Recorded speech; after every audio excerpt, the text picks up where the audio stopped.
Hello, welcome back. कैसे हो सभी कोडर्स। तो पिछली वीडियो में हमने इवेंट एंड लिसनर के बारे में जाना था और उसके बाद में गैप भी काफ़ी लंबा हो गया है क्योंकि थोड़ी सी तबीयत डाउन चल रही थी और कुछ प्रोजेक्ट्स की डेडलाइन भी नज़दीक थी, जिसकी वजह से मुझे काफ़ी मुश्किल हुई।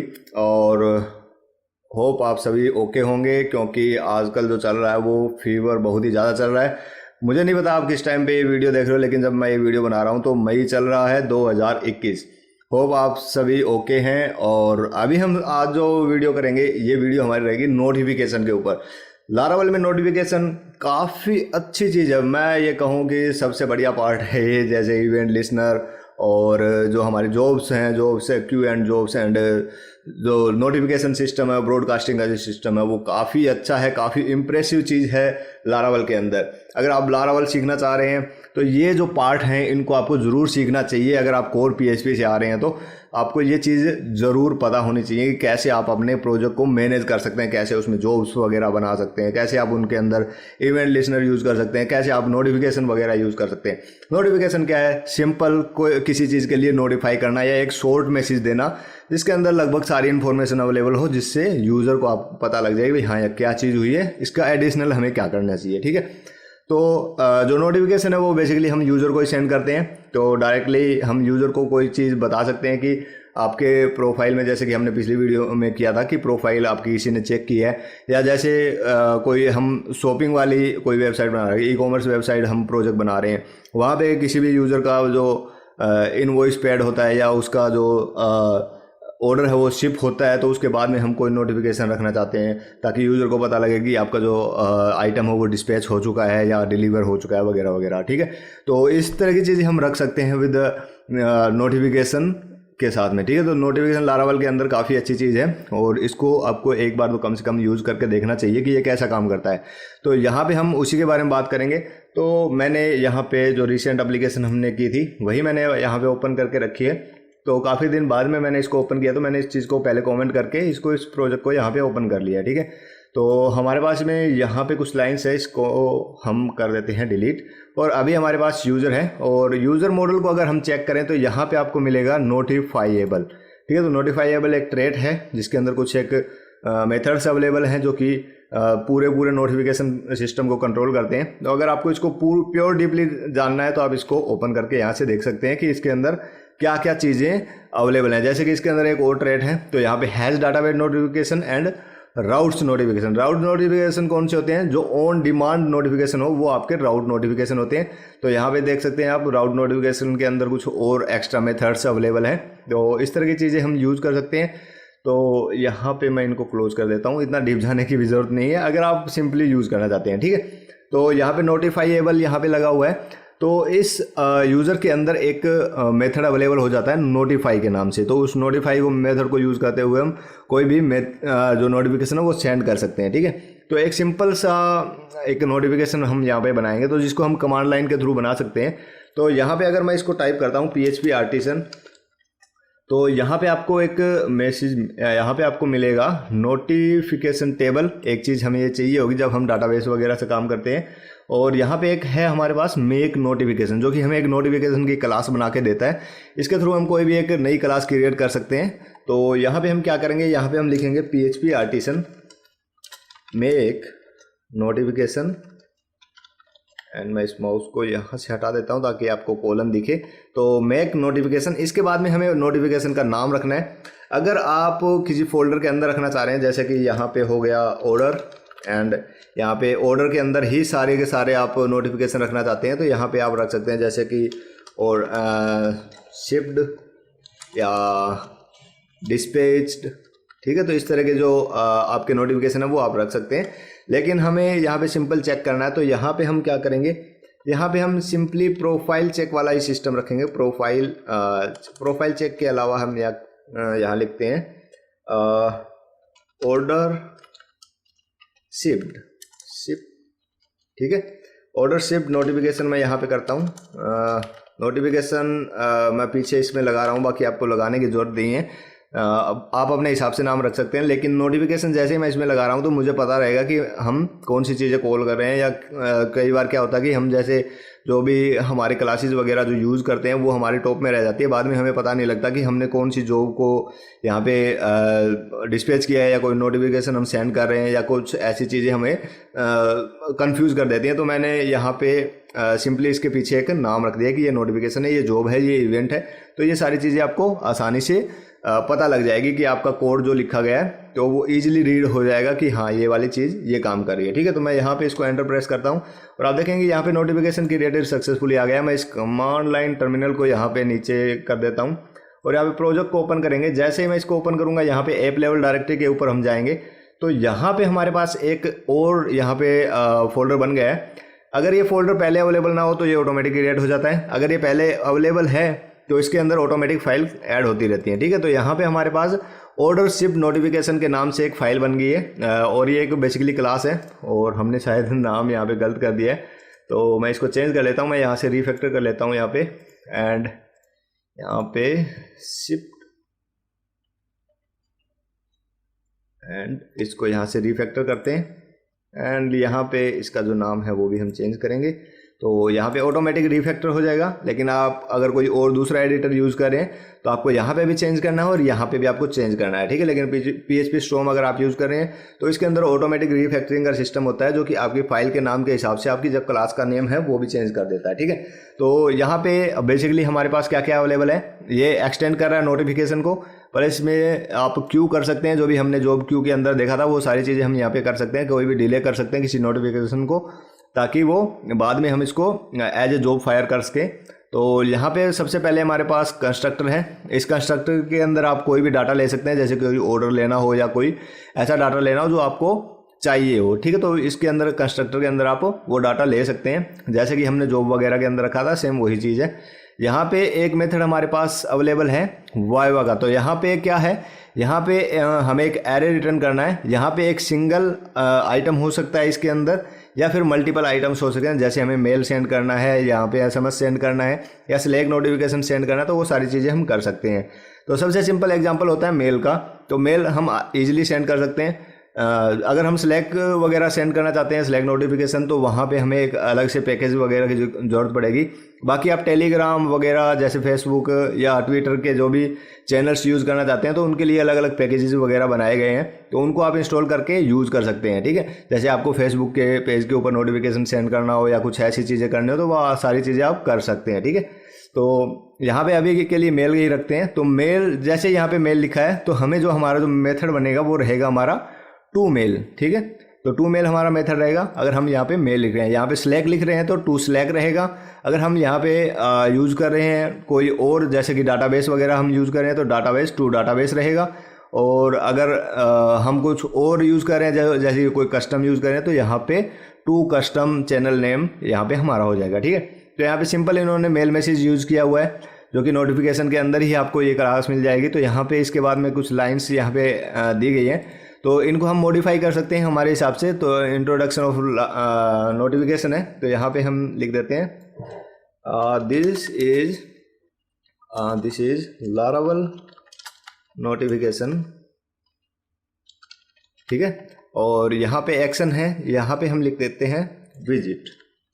ठीक है, जो पाथ है हमारा यहाँ पे स्लैश रहेगा, कोई दिक्कत नहीं है। और जो लाइन है उसके बाद में thank you for using our application, और यहाँ पे इतना ही रखते हैं, कोई ज़्यादा हमें रखने की जरूरत नहीं है। बाकी आप इसके एक्स्ट्रा ऑप्शन डॉक्यूमेंटेशन पे भी चेक कर सकते हैं, वहाँ पे भी आपको इजीली मिल जाएगा। ठीक है, टू एरे का अभी हम यूज़ नहीं करेंगे तो एक बार को इसको रहने देते हैं। ठीक है, उसके बाद में थोड़ा सा एक बार मेल वाला चेक कर लेते हैं, उसके बाद में हम इसको चेक करेंगे। ठीक है, तो अभी इसको यूज़ कैसे करना है वो मेन बात आती है हमारी। ठीक है, तो यहाँ पे हम क्या करेंगे, यहाँ पे जैसे हमारे पास यूज़र है, यूज़र के अंदर हमने चेक किया था कि स्टार्टिंग में यहाँ पे एक नोटिफाइबल थ्रेड अवेलेबल है जो कि हमें एक मेथड प्रोवाइड करता है नोटिफाई के नाम से। तो यूज़र, और यहाँ पे हम लिख सकते हैं नोटिफाई। ठीक है, नोटिफाई क्या करता है, नोटिफाई के अंदर आप यहाँ पे डायरेक्टली कोई भी नोटिफिकेशन प्रोवाइड कर सकते हैं। तो यहाँ पे मैं क्या लिखूँगा, ऑब्जेक्ट हमें पास करना है तो हम लिखेंगे ऑर्डर शिफ्ट नोटिफिकेशन। ठीक है, तो यहाँ पे डायरेक्टली ये यहाँ पे आ गया है, तो यहाँ पे इसको हम यूज़ के अंदर भी डाल सकते हैं, लेकिन अभी के लिए कोई ज़रूरी नहीं है। ठीक है, तो यहाँ पे हमने नोटिफाई कर दिया है। इसके बाद में डिले वगैरह लगाना हो तो हम डिले वगैरह भी लगा सकते हैं, ठीक है। लेकिन अभी के लिए हमें ज़रूरत नहीं है, तो अभी हम क्या करेंगे, ओनली इसको सेंड करेंगे। तो देखते हैं इसको क्या रिजल्ट हमें मिलता है। तो जैसे मैं इसको रिफ्रेश करूँगा, आप देखेंगे यहाँ पे लोडिंग टाइम काफ़ी जा रहा है। और मैं यहाँ पे साथ साथ में मेल ट्रैप भी ओपन कर लेता हूँ। मेल ट्रैप अगर लॉगिन नहीं है तो मैं 1 सेकेंड लूँगा आपका, ताकि इसको मैं लॉगिन कर सकूँ। और इसके लिए मैं होल्ड करूँगा अपने स्क्रीन रिकॉर्डर को। तो अभी लॉगिन नहीं है तो मैं स्क्रीन रिकॉर्डर को एक बार होल्ड करूँगा। तो यहाँ पे लॉगिन करने के बाद में आप देखेंगे यहाँ पे हमारे पास वो ईमेल आ रही है। तो यहाँ पे ईमेल वगैरह सारा का सारा यहाँ पे हमें मिल रहा है। तो बेसिकली ये हमने जो लिखा था वो यहाँ पे हमारे पास आ रहा है, this is Laravel notification and thank you for using our application. अगर विजिट पे हम क्लिक करते हैं, दोबारा उसी पे जाएंगे, फिर से वो मेल सेंड होगा और हमें यहाँ पे एक और मेल मिल जाएगा, ठीक है। तो ये सिंपल प्रोसेस है कोई भी नोटिफिकेशन वगैरह सेंड करने के लिए, और काफ़ी इजी प्रोसेस है, ज़्यादा इतना मुश्किल वाली बात नहीं है। तो यहाँ पे दूसरी चीज़ हम क्या कर सकते हैं, यहाँ पे हम डिले भी दे सकते हैं, कितना हमें डिले देना है। तो यहाँ पे नोटिफिकेशन के अंदर ही हमें डिले मिलता है। तो यहाँ भी हम क्या करेंगे, डायरेक्टली इसको एक कर्ली ब्रेसेस के अंदर रखेंगे और यहाँ पे हम प्रोवाइड करेंगे डिले मेथड का। और इस डिले मेथड के अंदर हमें डायरेक्टली प्रोवाइड करना है कि कितना हमें डिले चाहिए, ठीक है। तो यहाँ पे आप देख सकते हैं, यहाँ पे ऊपर लिखा भी हुआ है delay dead interval, dead time interface या इंटीजर हम पास कर सकते हैं। तो मैं डायरेक्टली यहाँ पे 10 पास करूँगा, तो ये 10 सेकंड का हमारा डिले हो जाएगा। तो अभी मैं इसको डायरेक्टली सेंड करूँगा। लेकिन एक बात आपको ध्यान रखनी है, जब हम डिले का यूज़ करें तो यानी हम जॉब क्यू वाला जो सिस्टम है वो यूज़ करें, तो यहाँ पे हमें क्या करना होगा, यहाँ पे हमें PHP आर्टिसन क्यू वर्क को हमें रन करना पड़ेगा, क्यू वर्क, ठीक है। क्योंकि जो हमारा नोटिफिकेशन है वो डायरेक्टली एज ए जॉब की तरह काम करेगा। फिर वो जॉब फायर होगी आफ्टर 10 सेकेंड्स। उसके बाद में वो चीज़ जो भी हमने की है कि जो नोटिफिकेशन हम सेंड कर रहे हैं, चाहे वो स्लैक नोटिफिकेशन हो या वो मेल नोटिफिकेशन हो या डाटाबेस के अंदर सेव करना हो, वो उसी तरीके से काम करेगा आफ्टर द 10 सेकेंड्स, ठीक है। तो यहाँ पे मैं इसको रन करता हूँ और यहाँ पे हम क्या करेंगे, यहाँ पे एक बार इसको फिर से रिफ्रेश करेंगे, ठीक है। ओके, यहाँ पे मेरे ख्याल से कोई दिक्कत है, हमने शायद सेव नहीं किया इसको मैं सेव कर लेता हूँ। एंड ओके, हमारे पास नया यहाँ पे नोटिफिकेशन तो आ गया है, लेकिन इसने टाइम कंज्यूम नहीं किया। तो इसको एक बार हम चेक कर लेते हैं। तो हम यहाँ पे चेक कर लेते हैं ऑर्डर शिप नोटिफिकेशन को। और यहाँ पे हमें एक चीज़ और इम्प्लीमेंट करनी होगी, शायद आपने पहले भी ध्यान दिया होगा। पिछली वीडियो में हमने जब क्यू वगैरह को यूज़ किया था तो यहाँ पे शुड क्यू हमें यूज़ करना पड़ रहा था। तो वही चीज़ हम यहाँ पे यूज़ करेंगे और एक बार इसको क्लोज करेंगे और दोबारा से रीरन करेंगे इसको, ताकि कोई एरर वगैरह ना आए। तो मैं यहाँ पे रिफ्रेश करूँगा और इंस्टेंटली ये हमारा रन हो रहा है। और यहाँ पे अभी तक कोई नोटिफिकेशन हमारे पास नहीं आया, तो 10 सेकंड का हमारा डिले है, ताकि मैं इसको जब तक ओपन करूँगा तब तक शायद ये रन हो जाएगा। तो मैं इसको ओपन कर लेता हूँ MySQL को। एंड यहाँ पे हम जाते हैं डायरेक्टली हमारे प्रोजेक्ट के अंदर। तो ए लारावेल के नाम से शायद हमारा प्रोजेक्ट है। तो यहाँ पे हमारी जो जॉब है वो क्लियर हो चुकी है और हमें नोटिफिकेशन शायद मिल गया होगा। तो यहाँ पे हमारे पास नोटिफिकेशन आ गया है। तो ये हमारा लेटेस्ट नोटिफिकेशन है। यहाँ पे ईमेल हर बार हमें चेंज मिलती है क्योंकि हम रेंडमली कोई यूज़र सेलेक्ट कर रहे हैं। तो यहाँ पे हम क्या करेंगे, यहाँ पे हम चेक करेंगे तो हमें यहाँ पे मिल जाएगा कि app notification, order ship notification हमारा प्रोसेस हो रहा है, ठीक है। तो ये हमारा काम हो गया है। इसके बाद में हमें क्या करना है, हमें दूसरा चैनल देखना है कि दूसरा चैनल किस तरीके से काम करता है, ठीक है। यहाँ पे सिंपली मैं आपको सिर्फ 2 ही यहाँ पे बता रहा हूँ। SMS स्लैक और स्लैक अगर आपको जानना है तो उसके लिए मैं एक डेडिकेटेड वीडियो बना दूंगा। ब्रॉडकास्ट का हम यूज़ नहीं करेंगे क्योंकि नेक्स्ट कुछ एक वीडियो के बाद में ब्रॉडकास्टिंग वाला सेक्शन ही हमारा प्रॉपर आएगा, जिसको हम बाद में जानेंगे। तो दूसरा जो हमारा सिस्टम है वो डाटाबेस का। डाटाबेस में क्या है कि जैसे मान लो अभी आपको वेब इंटरफेस में वो नोटिफिकेशन चाहिए, तो उसके लिए आप क्या करेंगे।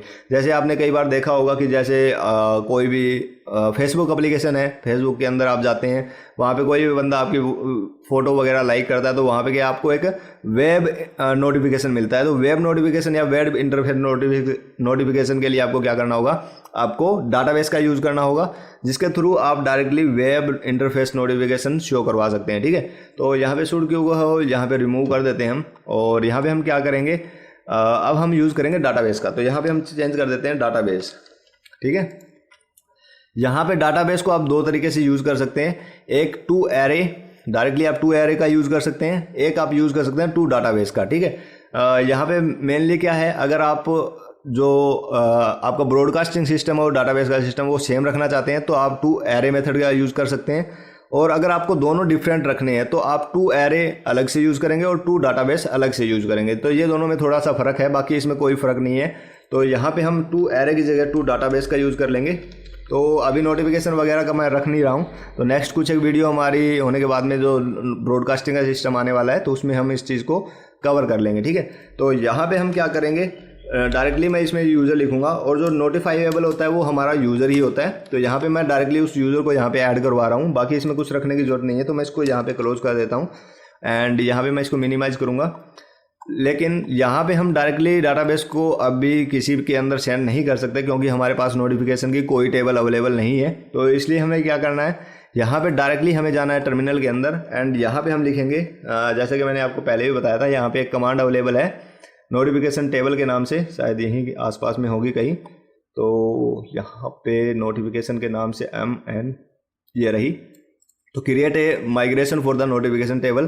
तो यहाँ पे डायरेक्टली आपकी जो नोटिफिकेशन टेबल है वो यहाँ पे क्रिएट हो जाती है।